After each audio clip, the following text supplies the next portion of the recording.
Cell Health, reboot your body, omega-3 oil extracted from algae, strong heart, sharp mind, healthier you. నేను ఆయన దగ్గరికి ఎందుకు వెళ్ళానంటే అసలు ఆయన హిందీలో సినిమా తీశారు. ఆ సినిమా పేరు గుర్తుంది, చెప్తాను మీకు. ఆ సినిమా నాకు ఎక్స్ట్రాగా నచ్చింది. ఎప్పుడో రిలీజ్కి చూశాను నేను. ఓకే. రిలీజ్ అయిన సంవత్సరం తర్వాత ఆ ప్రొడ్యూసర్ కిరణ్ గారని బెజవాడ సినిమా తీశారు. ఆ ప్రొడ్యూసర్ కిరణ్ గారిది ఆ సినిమా. ఆయన్ని ఏమన్నా సినిమాని కొనుక్కుంటాను సార్ తెలుగు డబ్బింగ్ కన్నా, అది ఫ్లాప్ కదా అన్నాడు. ఆ ఫ్లాప్ తొక్క మనమే తీసేయాలి ఇట్లేంటి కానీ అయ్యేం పర్లేదండి. ఆ సినిమాకి రామ్ గోపాలం డైరెక్టర్ టేకింగ్ చాలా బాగున్నాయి సార్, నాకు నచ్చింది ఆ సినిమా, నేను చేస్తాను సార్ అన్న. కొనుక్కో అన్నాడు. కొనుక్కో అన్నప్పుడు గురుగారు ఆర్జీ గారు హైదరాబాద్లో ఉన్నారు, నేను అక్కడ పేపర్లో చూశాను, ఒకసారి పరిచయం చేయండి, ఆయనతో ఫోటో తీయించుకుంటాను సార్ అన్న. 2013లో అంటే దానికి ఎంతసేపు అని ఆయన ఫోన్ చేశాడు. ఫోన్ చేసి రాము ఇలాగ నీలాగా పిచ్చోడు ఉన్నాడు, అతను సినిమా అంటే ప్రాణం అతనికి, అతను అప్పుడు ఫిల్మ్ ఉన్న రోజుల్లో. ఓకే.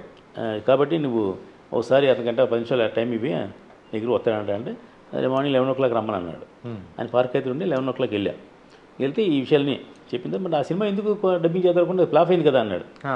ఇక్కడ వ్యాపారానికి ఫ్లాప్ ఇటు సంబంధం లేదు సార్, నేను ఇంత కొన్నాను, నాకు ఇంత బిజినెస్ అవుద్ది, నాకు లాభం వస్తాను. ఎలా అన్నాడు. ఆడితే ఎక్కువ లాభం వస్తాను, ఆడకపోతే మినిమం లాభం వస్తుంది అన్న. సరే భలే క్యాల్కులేట్ చేసో తీసుకో నువ్వు అన్నాడు.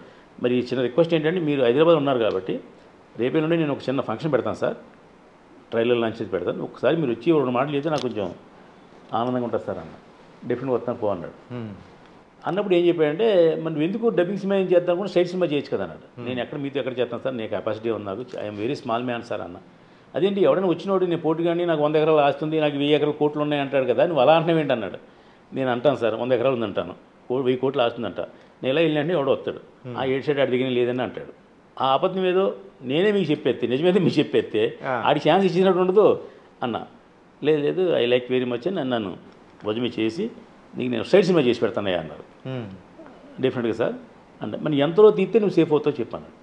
1 కోటి 10 లక్షలు అయితే నేను సేఫ్ అవుతాను సార్ అన్న.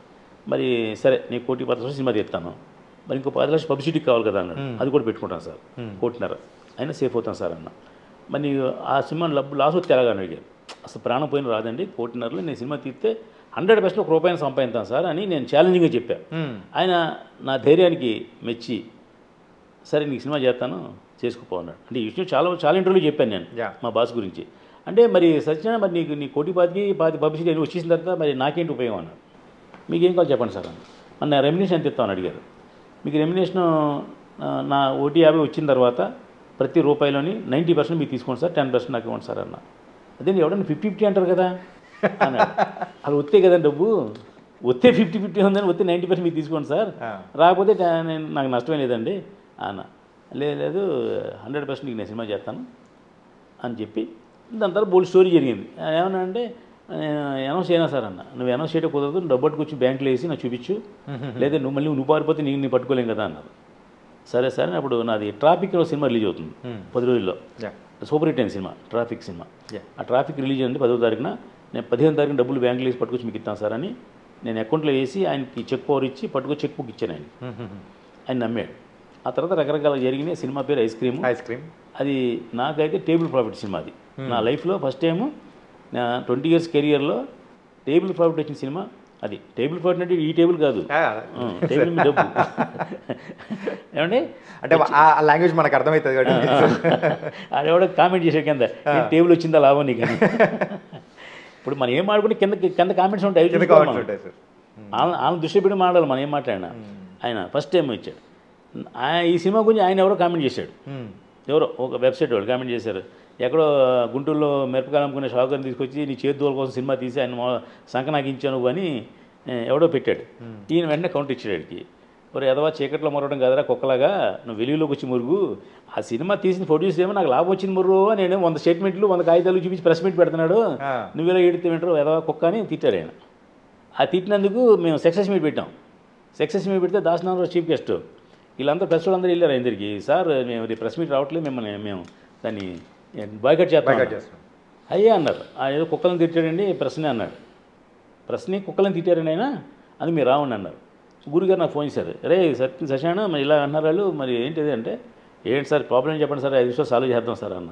రామ్ గోపాలం ఇలా అన్నాడంట, కుక్కలు చీకట్లో మురుగుతున్నాయి, విల్లులో వచ్చి మరగాలన్నాడంట, మరి ఎలా దానికి అన్నాడు.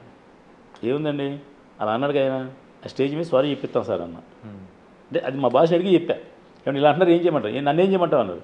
ఏముంది సార్, సారీ చెప్పండి సార్ అన్న. చెప్దాం, ఏమో పెద్ద విచిత్రం దాంట్లో అన్నాడు. వచ్చారు స్టేజ్ మీద ప్రసాద్ ల్యాబ్లో ఫుల్ జనం, ఎందుకంటే నేను సారీ చెప్తారు చూద్దాం ఆనందం అందరికీ. ఇది పుష్ప సినిమాలో ఒక సీన్ అనిపిస్తుంది. దాసనారాయణరావు గారు స్టేజ్ మీద పెద్దలు అందరూ ఉన్నారు. ప్రభు అని పిఆర్ఓ జర్నలిస్ట్ ఉన్నాడు, దాసనారాయణరావుకి రైట్ హ్యాండ్, ఆయన అందరూ ఉన్నారు.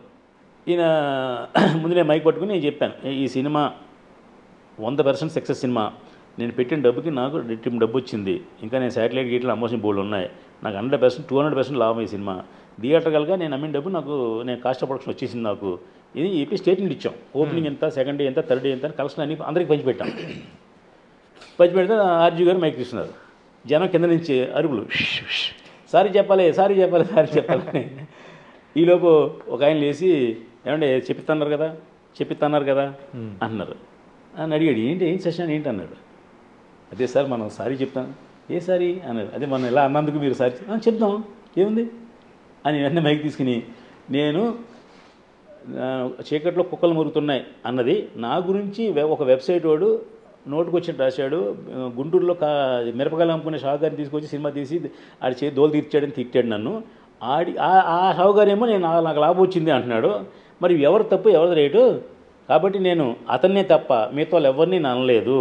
మిగతా వాళ్ళు ఎవరైనా అన్నాను అనుకుంటే I'm very sorry, but I stand on the word. ఆ కుక్కని ఇంకా మొరగద్దని చెప్పండి, ఆ కుక్కకి నేను మళ్ళీ ఇదే వార్నింగ్ ఇస్తున్నానని చెప్పాడండి.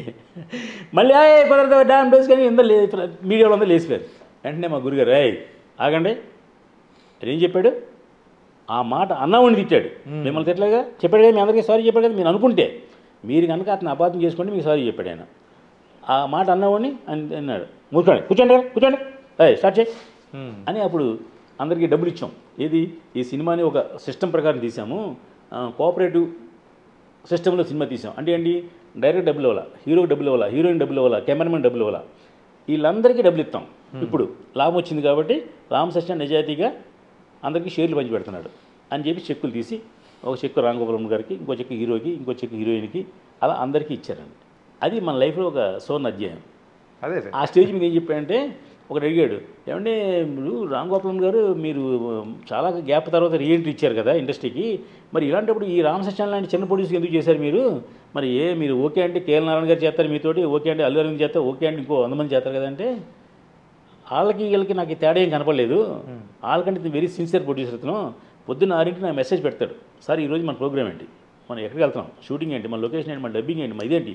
ఆయన రోజు 6ంటికి నాకు టచ్లోకి వచ్చి, ఒక రియల్ ప్రొడ్యూసర్గా అతను నన్ను టచ్లోకి వచ్చి నాకు మోటివేట్ చేస్తున్నాడు. అతను మధ్యలో పారిపోయి సినిమా సగంలో డబ్బులు లేక అయ్యలేమి పారిపోకుండా ఫస్ట్ డే నాకు బ్యాంకులో డబ్బు ఇచ్చి చెక్ పవర్ ఇచ్చాడు. నా అకౌంట్లో ఉన్న డబ్బు అంతాను చెక్ పవర్ అయింది ఇచ్చాడు నాకు. ఎందుకంటే నిజాయితీ ప్రొడ్యూసర్ ఉంటాడు, ఎందుకంటే మంచి ప్రొడ్యూసర్ ఉంటాడు. చిన్న ఏంటి పెద్ద ఏంటి, అసలు పెద్ద ప్రొడ్యూసర్ చిన్న ప్రొడ్యూసర్ తేడా ఏంటి నాకు తెలియదు నాకు. కాబట్టి మీరు అన్నారు కాబట్టి అతనికి నేను ఇంకో సినిమా చేస్తున్నా. ఓకే, అదే అనౌన్స్మెంట్ అక్కడే చేశారు. దాని పేరు ఐస్ క్రీమ్ 2.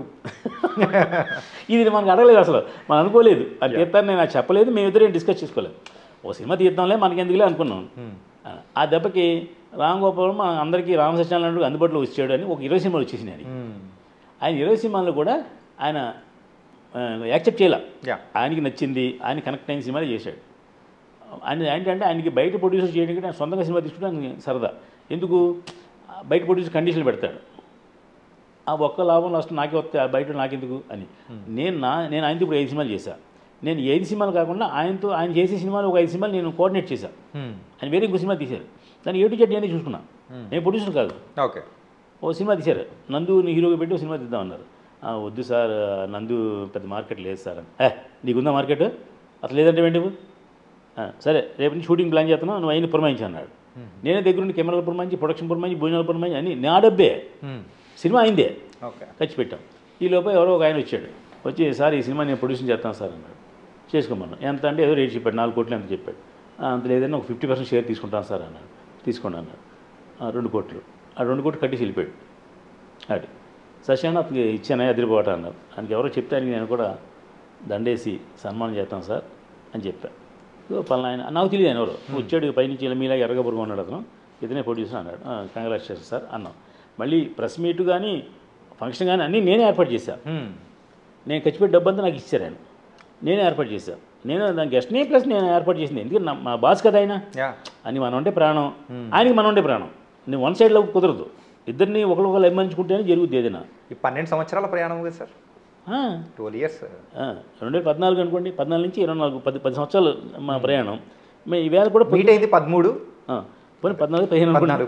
12. రోజు పొద్దున్నే ఒకసారి గుడ్ మార్నింగ్ గుడ్ ఈవినింగ్ చెప్పుకుని ఉండం. ఆయనకి ఫోన్లు చేసి విసిపించడం ఉండదు.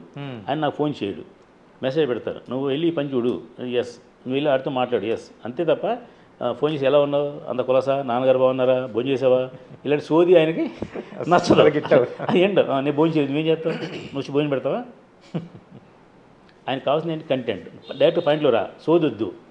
ఏంటి సార్ ఈవేళ 10 గంటలకి మీకు పలానా అబ్బాయి కలవడానికి వస్తున్నాడు, రమ్మంటారు వద్దా? సరే 11 వద్దు, 1 గంట రమ్మను అని చెప్పారు. అంతే తప్ప అసలు తెగ మాట్లాడుకుంటారు బాగా ఏం ఉండవండి. ఆయన ఆఫీస్కి వెళ్తే మాత్రం పావుగంట కానీ డిస్కస్ చేసుకుంటాం. ఇప్పుడు కెమెరా ముందు ఒకలా ఉంటాం, కెమెరా లేకపోతే ఇంకోలా ఉంటాం. అప్పుడు మేము ఆయన ఎస్ బాస్ అంటాం, ఎప్పుడు కెమెరా ముందు వెళ్తే ఫ్రీగా ఉంటాం. అంటే నేను చెప్పే లైఫ్లో మనం ప్రేమించడం గొప్ప కాదు, మనల్ని ప్రేమించేవాడు దొరకడం గొప్ప. నా దృష్టిలో నాకు అతను మెగా పవర్ స్టార్ నాకు. ఓకే సార్, ఇన్ని మూవీస్ చేశారు, ఇండస్ట్రీలో కూడా ఒక మంచి పేరు తెచ్చుకొని మరి ముందుకెళ్తూ ఉన్నారు. ఇంకా మీ జర్నీ అంటే ఇంకా మీరు చెయ్యాలనుకొని ఇంకా సాధించాలనుకునేది ఏదైనా ఉందా? ఎందుకంటే Guinness book of world record కానీ లేకపోతే ఇన్ని మూవీస్ కానీ ఇవన్నీ చేసుకుంటూ వెళ్ళిపోతూనే ఉన్నారు. కాకపోతే ఒకటి అనేది, ఒక డ్రీమ్ అనేది ఒకటి ఉంటుంది కదా, టార్గెట్. సో అలా మీకు ఏదైనా ఉందా? ఉంది అంటే నేను రాఘవేంద్ర గారితో డ్రీమ్ ప్రాజెక్ట్ చేయాలని నిర్ణయించుకున్నాను అండి.